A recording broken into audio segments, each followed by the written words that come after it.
Super 8-এ বাঁচা মরার লড়াইয়ে ভারতের বিপক্ষে 50 রানের বড় ব্যবধানে হেরেছে বাংলাদেশ। ভারতের দেয়া 197 রানের টার্গেট তাড়া করতে নেমে 8 উইকেটে 146 রান করে টাইগার্স। 197 রান মনে হতে পারে অসম্ভব, কিন্তু অ্যান্টিগায় যে উইকেট ছিল তাতে এই রান তারা সম্ভব, খুব সম্ভব। কিন্তু একটা ছন্ন ছাড়া টপ অর্ডারের কাছে সে প্রত্যাশা ছিল বাড়াবাড়ি। সেটা প্রমাণ করার দায়িত্ব নিজে কাঁধে তুলে নিলেন লিটন দাস। ছক্কা মারার পরের বলেই অক্কা।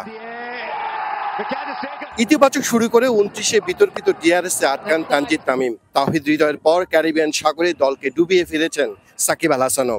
ডুবতে থাকা জাহাজের ফিনিক্স পাখি হতে পারেননি শান্ত, 40-এ থামেন তিনি। এরপর সম্মানজনক হার এড়ানোর লড়াইটাও দিশা পায়নি। বড় হার দিয়ে সেমিফাইনালের স্বপ্ন প্রায় শেষ বাংলাদেশের। এর আগে ব্যাটিং স্বর্গে টস জিতে শান্তর ফিল্ডিং নেওয়ার পর যা ঘটেছে সব মিলিয়ে ছিল তালগোল।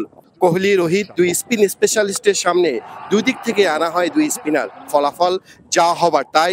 কোহলি যেন দিনটাকে বানিয়ে ফেলেন রানে ফেরার দিনে।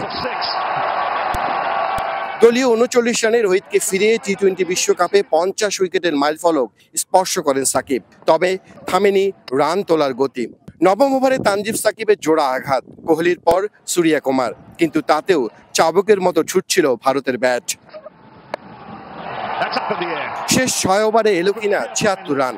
নিজেকে ফিরে পাওয়ার দিনে হার্দিক পান্ডিয়ার অবদান 27 বলে টর্নেডো এক হাফ সেঞ্চুরি, আর শিভাম দুবে করেন 34।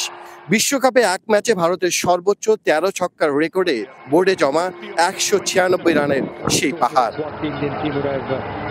Amit, Jamuna sports, Antigua, West Indies.